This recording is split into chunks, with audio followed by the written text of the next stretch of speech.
My father was the most honest, sincere, just all around great guy.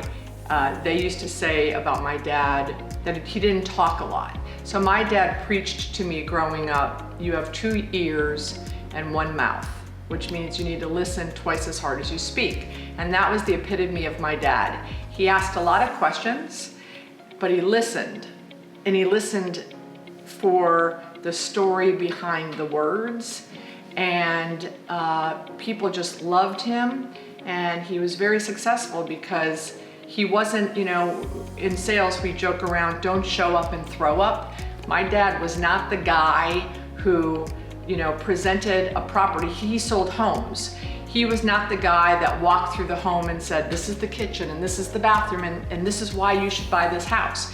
He would walk in and go, okay, take a walk and let me know if you have any questions. And he did a lot of pre-qualifying before he even took them to the houses that he chose for them and for that family based on what he heard.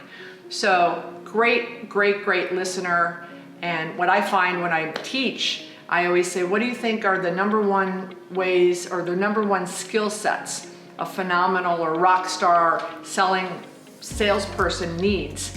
And it's remarkable that I will list on a whiteboard probably 8 to 10 skill sets before I get to the number one, in my opinion, and my dad's opinion, which is great listening.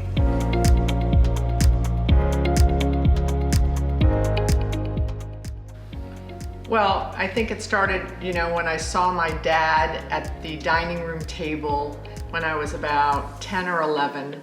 He had just gotten his real estate license in Wisconsin, and he was literally, I don't know if you know what a white pages is, but a white pages was about this thick.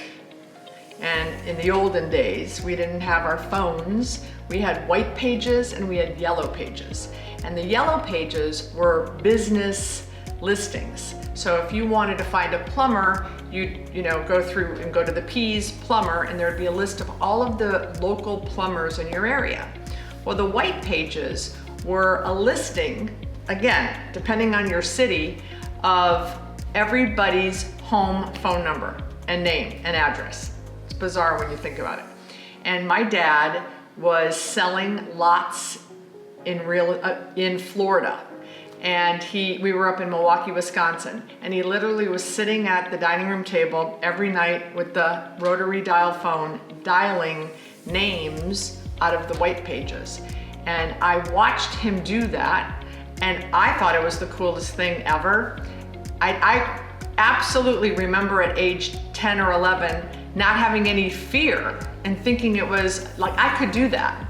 And I think that fast forward now to the ripe old age of 58 and have been prospecting and canvassing for 33 years of my career, I remember that absolutely fondly and motivating. Like I could do what my dad's doing. I could get them to pay $500 for a lot in sunny Florida.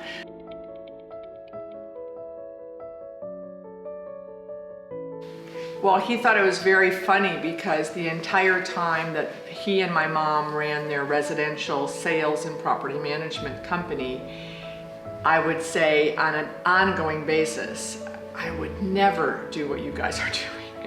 I was very vocal about it, and I was very critical about it because they were in residential. So while I would be at home from college, or even when I was living with them during high school, we would get the calls in the middle of the night from the renters that had the issues with the refrigerators leaking or the air conditioning not working.